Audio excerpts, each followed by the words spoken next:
Gérer un serveur, c'est aussi savoir déplacer des groupes de fichiers efficacement. L'archivage regroupe plusieurs fichiers en un seul, tandis que la compression réduit leur taille pour le transfert.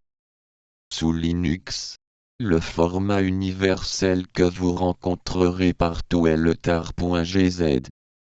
Pour créer une archive simple, on utilise la commande tar avec trois options essentielles. C pour créer le fichier, V pour voir défiler les fichiers ajoutés, et F pour spécifier le nom du fichier de sortie. C'est l'équivalent du clic droit, envoyé vers un dossier compressé, sous Windows. C'est l'équivalent du clic droit, envoyé vers un dossier compressé, sous Windows. Une fois votre archive créée, vous pouvez la compresser avec l'outil gzip. Cela transformera votre fichier .tar en un fichier .tar.gz beaucoup plus léger. C'est cette étape qui permet de gagner énormément de place avant d'envoyer vos données sur un serveur distant. Pour récupérer vos fichiers, on utilise à nouveau la commande tar mais avec l'option X pour l'extraction. Le programme va automatiquement détecter la compression et remettre tous vos fichiers à leur place d'origine. C'est la commande de base pour installer la plupart des logiciels distribués manuellement sur Linux.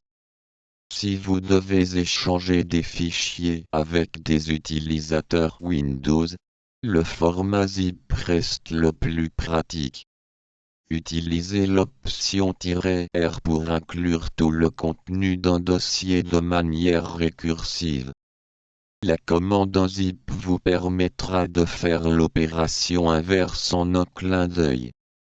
Avant de décompresser une archive inconnue, il est prudent de vérifier son contenu.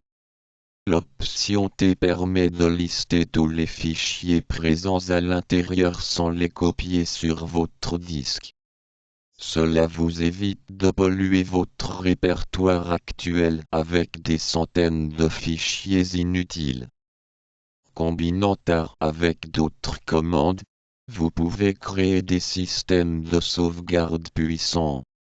Il est possible de demander à Linux d'archiver uniquement les fichiers modifiés récemment tout en excluant les dossiers trop lourds. C'est la première étape vers l'automatisation de vos sauvegardes de projet. Vous savez maintenant compacter et déplacer vos projets comme un professionnel. La gestion des archives est une compétence quotidienne pour tout développeur ou administrateur. Dans la dernière vidéo de ce module, nous verrons comment modifier vos fichiers directement dans le terminal.